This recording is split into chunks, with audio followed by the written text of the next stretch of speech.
Bonjour, bienvenue à toi aujourd'hui en ce dimanche de la Sainte Famille, qui est en même temps la dernière journée de notre année.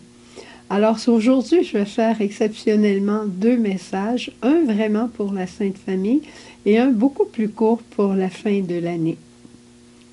L'évangile du jour aujourd'hui nous présente la Vierge Marie avec Saint Joseph au moment où, 40 jours après la naissance de Jésus, ils se dirigent vers le temple selon la loi de Moïse.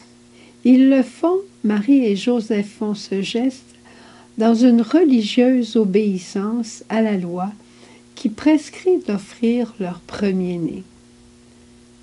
Et on parle de Marie, on parle de Joseph, mais l'enfant, qu'est-ce qu'il fait au milieu de tout ce scénario avec Anne et Siméon? Ce que l'enfant fait de particulier, c'est qu'il a le don de réunir les plus jeunes, Marie, Joseph, avec deux vieillards qui sont là au temple, qui ont probablement plus de 80 ans, Anne et Joachim. Pas Anne et Joachim, Anne et Siméon, qui attendaient la réalisation de la promesse. Jésus, il a toujours le don de réunir. Et en même temps, Jésus, il est le centre de la Sainte Famille. Cette famille s'appelle sainte à cause de la sainteté de Jésus. Mais on va y revenir un petit peu plus loin.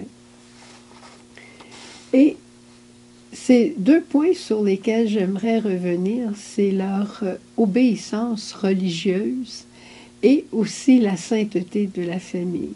Pendant tout le temps de l'Avent, et c'est pour ça que j'ai voulu encore allumer aujourd'hui les bougies de l'Avent, comme si cette journée, cette dernière journée de l'année, cette journée de la présentation de Jésus au temple, vient comme reprendre tout notre temps de l'Avent qu'on a vécu ensemble. Tu te souviens, on a parlé beaucoup d'obéissance et on a voulu entrer dans cette obéissance filiale qui s'appelle aussi abandon et confiance.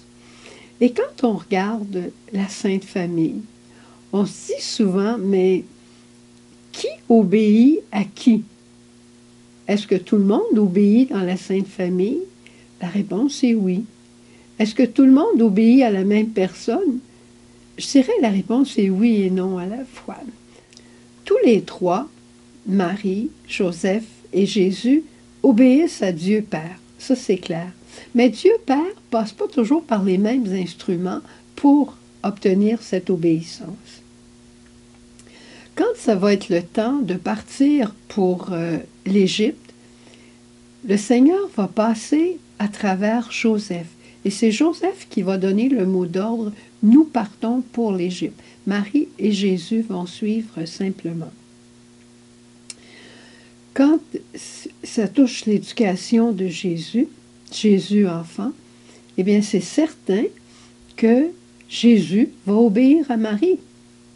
Et elle va obéir à l'Esprit qui vient du Père. Et Jésus, lui, Jésus qui est le Fils de Dieu, il est venu à sa manière placer Marie et Joseph dans un sentier d'obéissance à Dieu Père aussi. Il n'a pas commandé directement, mais sa venue dans le monde changeait les plans de Marie et de Joseph pour les ajuster à ceux de Dieu. Tous les trois, ils obéissent à Dieu Père. Et quand il s'agit de la vie de l'enfant, eh bien, le Seigneur va parler à la Vierge Marie. Mais quand il s'agit de la survie de la famille, le Seigneur va toujours parler à Saint Joseph. Chacun a son rôle bien précis et défini, et il a besoin de l'autre pour le réaliser. On voit dans la Sainte Famille trois personnes séparées, trois personnes très différentes, avec des rôles et des responsabilités très différentes, mais pour que cette Sainte Famille vive dans l'unité autour de Jésus, ils se doivent de s'accueillir l'un et l'autre dans leurs différences et de s'aider pour donner le meilleur d'eux-mêmes. Et c'est ça qui est si beau dans la Sainte Famille. La clé de la Sainte Famille, c'est la confiance en Dieu Père d'abord, la confiance de chacun en Dieu Père et ensuite leur confiance mutuelle les uns dans les autres. Et ceci m'amène en fin d'année aussi à vouloir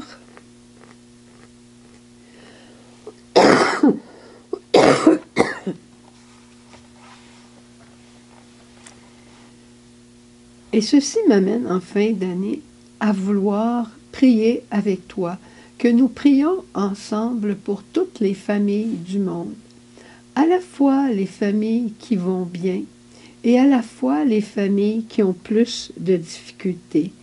Difficultés en raison de la maladie, du manque de travail, de la discrimination, de la nécessité d'immigrer, du besoin de survivre. Hein? Je pense qu'on a assez d'exemples à la télévision, dans les journaux présentement.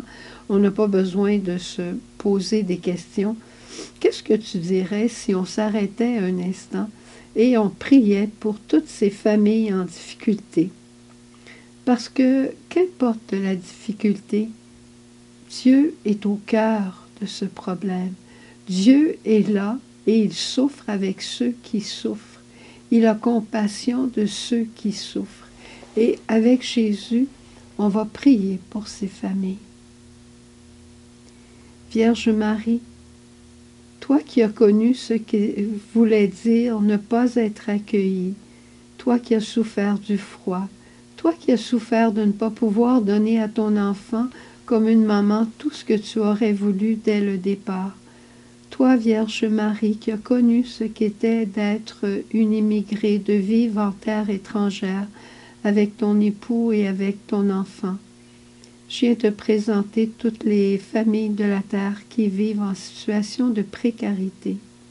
Et on te demande, Vierge Marie, d'intercéder, de prier pour toutes ces familles. N'oublie pas nos familles non plus, où la division règne, où la confiance est partie, et on voudrait tellement la voir revenir, où des enfants sont partis en claquant la porte. Vierge Marie, interviens pour nous, on t'en supplie. Je te salue, Marie, pleine de grâce, le Seigneur est avec toi.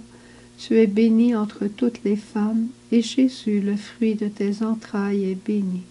Sainte Marie, Mère de Dieu, prie pour nous pécheurs, prie pour toutes les familles du monde, maintenant et à l'heure de notre mort. Amen. Amen. Et ayons confiance, le Seigneur va bénir notre prière. Au revoir, bonne fin de journée, bonne fin d'année, et on se retrouve l'année prochaine, ou plus simplement demain. Jésus.